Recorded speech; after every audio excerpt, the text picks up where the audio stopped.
पित्रे ब्रह्मोपदेष्ट्रे मे गुरवे दैवताय च प्राप्याय प्रापकायास्तु நம ஸ்ரீநிதயே நமகா. அன்புள்ள விஜய் தொலைக்காட்சி நேயர்களே, உங்கள் அனைவருக்கும் என்னுடைய வணக்கங்கள் மற்றும் இனிய நல்வாழ்த்துக்கள்.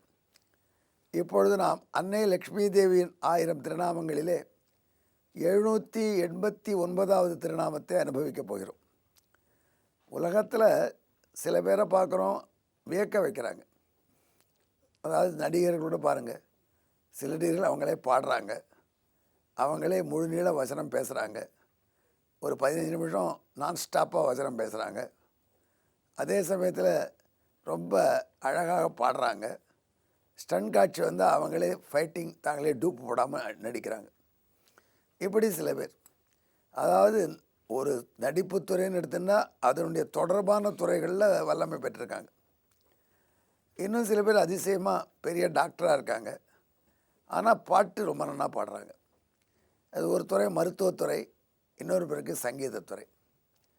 இப்படி வெவ்வேறு சம்பந்தம் இல்லாத துறைகளில் கூட நல்ல வல்லமை பெற்றவங்களால் பலரை பார்க்குறோம்.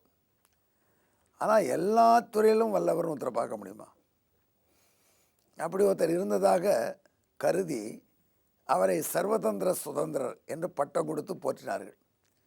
எல்லா கலையிலையும் அவர் வல்லவர், சகலகலா வல்லவன். எல்லாத்துலேயும் வல்லவராக இருந்ததுன்னா எப்பேற்பட்ட வல்லமை! அவருக்கு இருந்த வல்லமை அதில் இன்னொருத்தருக்கு வாழ்நாள் முழுக்க ஒரே துறையில் ஈடுபட்டிருக்கிற கூட வராது. அப்படி வல்லமை பெற்றவராக இருந்தார். அது யார்? சுவாமி வேதாந்த தேசிகன். அவருக்கு என்ன ஆற்றல் இருந்தது, அதிசயம் பாருங்கள். ஒரு கிணறு வெட்டுற ஒருத்தர் வந்தார்.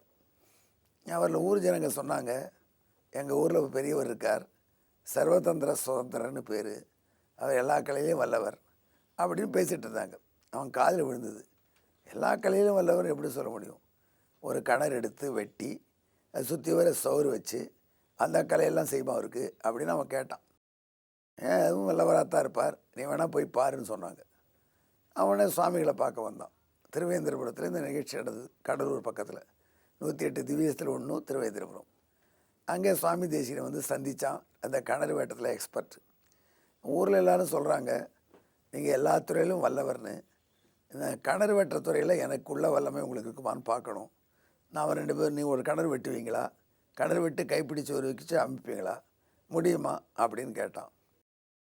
தேசிகன் சொன்னார், ஏன்பா நீ உன் தொழிலை செய்கிற, உன் துறையில் வல்லவனாயிரு, அதனால் இப்போ என்ன வந்துடுது? இல்லை இல்லை சாமி, அது எப்படி உங்களுக்கு எல்லா துறையிலும் வல்லவர்னு டைட்டில் கொடுத்தா என் துறையில் இருக்கிற பெருமை இறங்கி போகுமே. நீங்கள் கிணறு வெட்டி செய்யலைன்னா எல்லா துறையிலும் வல்லவர்னு டைட்டில் நீங்கள் போட்டக்கூடாது.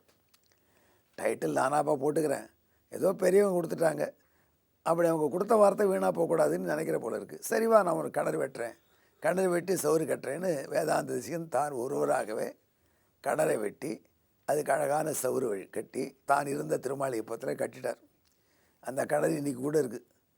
ஒரு பெரிய தத்துவமேத, ஒரு பெரிய வேதாந்த விற்பனர், ஒரு பெரிய கவிஞர், அவர் கைப்பட ஒரு கிணறை வெட்டி சவுறு கட்டி அது அந்த துறையிலும் தான் வல்லவன் என்பதை நிரூபித்தார். அதனால் மக்கள் நடுவில் இந்த விஷயம் பரவிடுத்து. அதில் ஒரு சிற்பி இருந்தார். அவர் வந்தார், இது ஏதோ கிணறு வெட்டார் போல இருக்குது, ஐயா நான் சிற்பம் வெடிக்கிறதுல ஸ்பெஷலிஸ்ட்டு, என்னோட உங்களால் போட்டி போட முடியுமா அப்படின்னு கேட்டான். என்ன பண்ணுங்கிறேன்னு கேட்டார் தேசிகன். நான் ஒரு பீடம் பண்ணுறேன். எதுக்கு பீடம்னா, உம்மை சிலைக்கு ஒரு பீடம் பண்ணுறேன், உம்மை சிலையை நீயே வெடிக்கணும். இதில் ஒரு பெரிய பாயிண்ட் இருக்குது. நம்ம எதிர்க்க உட்காத்தி வச்சு நம்ம படம் போட முடியாது, நம்ம கண்ணாடியில் இப்படி பார்த்துக்கலாம். ஆனால் நம்மை பற்றி சிலையை வெடிக்கணும்னா நம்ம எதிர்க்க உட்காத்தி வச்சு நம்மளையே பார்த்துட்ருக்கணும். அப்புறம்தான் அந்த சிலையை ஒழுங்காக வெடிக்கிறதுக்கு ஐடியா வரும். இப்போது யாருக்கு, எத்தனை பேருக்கு அவங்களே பார்த்துக்க முடியும்? நம்மளை நாமளே கண்ணாடியில் பார்த்துக்குறோம், ஆனால் மற்றவங்க பார்க்குறாம எனக்கு புரியாது.